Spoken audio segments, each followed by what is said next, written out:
नाज़रीन breaking news हमारे सां शेयर कंदासीं। सदर आरिफ अलवी सिंध जे गवर्नर इमरान इस्माइल सां गॾिजी मीरपुर ख़ासि पहुची वियो आहे। सदर पार्टी डिविजनल बॉडी ज़िले बार एसोसिएशन ऐं CPLC जे वफ़द सां मुलाक़ातूं कंदो।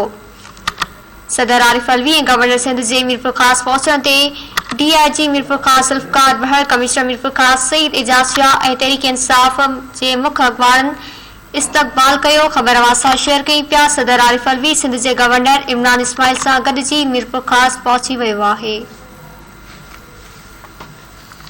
आगाह कई पिया अवां खे सदर आरिफ अलवी सिंध जे गवर्नर इमरान इस्माइल सां गॾिजी मीरपुर ख़ासि पहुची वियो आहे। सदर पार्टी डिविजनल बॉडी ज़िले बार एसोसिएशन ऐं CPLC जे वफ़द सां मुलाक़ातूं कंदो। सदर आरिफ अलवी ऐं गवर्नर सिंध जे मीरपुर ख़ासि पहुचण ते DIG मीरपुर ख़ासि ज़ुल्फ़कार महर, कमिश्नर मीरपुर ख़ासि सईद एजाज़ शाह ऐं तहरीक इंसाफ़ जे मुख्य अॻवाननि इस्तक़बाल कयो आहे। तफ़सील मालूम कंदासीं धरती TV जे रिपोर्टर अज़हर चढ़ड़ खां। जी अज़हर, आगाह कजो।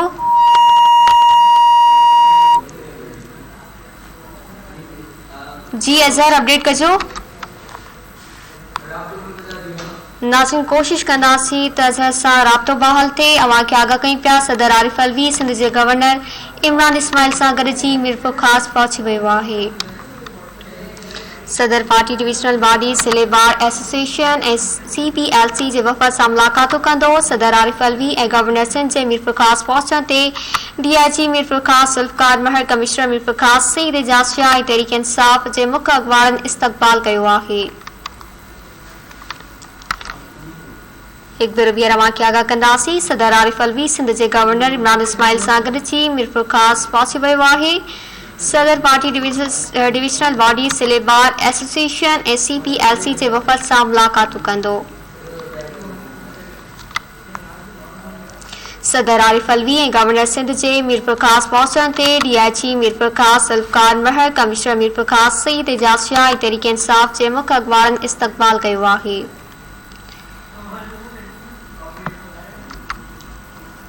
आगाह कई पिया अवां खे सदर आरिफ अलवी सिंध जे गवर्नर इमरान इस्माइल सां गॾिजी मीरपुर ख़ासि पहुची वियो आहे। सदर पार्टी डिविजनल बॉडी ज़िले बार एसोसिएशन ऐं CPLC जे वफ़द सां मुलाक़ातूं कंदो। सदर आरिफ अलवी ऐं गवर्नर सिंध जे मीरपुर ख़ासि पहुचण ते DIG मीरपुर ख़ासि ज़ुल्फ़कार महर, कमिश्नर मीरपुर ख़ासि सईद एजाज़ शाह ऐं तहरीक इंसाफ़ जे मुख्य अॻवाननि इस्तक़बाल कयो आहे।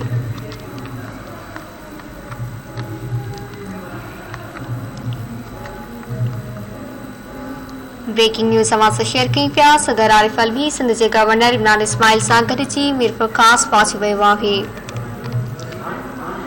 सदर पार्टी डिविजनल बॉडी ज़िले बार एसोसिएशन ऐं CPLC जे वफ़द सां मुलाक़ातूं कंदो। सदर आरिफ अलवी ऐं गवर्नर सिंध जे मीरपुर ख़ासि पहुचण ते DIG मीरपुर ख़ासि ज़ुल्फ़कार महर, कमिश्नर मीरपुर ख़ासि सईद एजाज़ शाह ऐं तहरीक इंसाफ़ जे मुख्य अॻवाननि इस्तक़बाल कयो आहे। राब्तो बहाल थियो आहे अज़हर चढ़ड़ सां। जी अज़हर, आगाह कजो।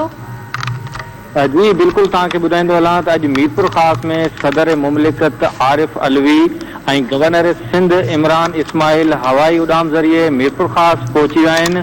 तव्हांखे ॿुधाईंदो हलां त सदर पाकिस्तान पार्टी डिविजनल बॉडीज़ ज़िले बार एसोसिएशन CPLC जे वफ़द सां मुलाक़ातूं पिणु कंदो। तव्हांखे ॿुधाईंदो हलां त सदर मुमलिकत आरिफ अलवी गवर्नर सिंध जी मीरपुर ख़ासि पहुचण ते DIG मीरपुर ख़ासि ज़ुल्फ़कार महर, कमिश्नर मीरपुर ख़ासि सैयद एजाज़ शाह ऐं तहरीक इंसाफ़ जे मुख्य अॻवाननि आफ्ताब कुरैशी, राजा मलक अब्दुल हक ऐं सैयद मुमताज़ शाह पिणु उन्हनि जो इस्तक़बाल कयो आहे। तव्हांखे ॿुधाईंदो हलां त सदर पाकिस्तान मीरपुर ख़ासि जी आमद ते DIG ऐं SSP मीरपुर ख़ासि जे हुकुमनि ते सिक्योरिटी जा जेके इंतज़ाम आहिनि उहे इंतिहाई सख़्तु कया विया आहिनि। सदर मुमलिकत पारां ॾियारी जे मौक़े ते जेको आहे सो हिंदू बिरादरी खे पिणु मुबारकूं ॾिनियूं वयूं आहिनि ऐं सदर पाकिस्तान आरिफ अलवी गवर्नर सिंध इमरान इस्माइल मीरपुर ख़ासि पहुची चुका आहिनि। जेके हिन वक़्तु मीरपुर ख़ासि जे जेका मक़ामी जेको हाल आहे उन में मौजूदु आहिनि। तव्हांखे ॿुधाईंदो हलां त मीरपुर ख़ासि हाईकोर्ट जे क़याम जे हवाले सां जेका ज़िले बार एसोसिएशन जो जेको सदर आहे मीर परवेज़ अख्तर टालपुर, उहो पिणु जेको आहे सो तफ़सीली जेका आहे उहा ॻाल्हि ॿोल कंदो ऐं उहो पिणु इहो मुतालबो रखंदा त मीरपुर ख़ासि में जेको हाईकोर्ट जे क़याम जो जेको आहे सो उहो अमल में आंदो वञे। जी महिरबानी अज़हर, अपडेट करण जे लाइ।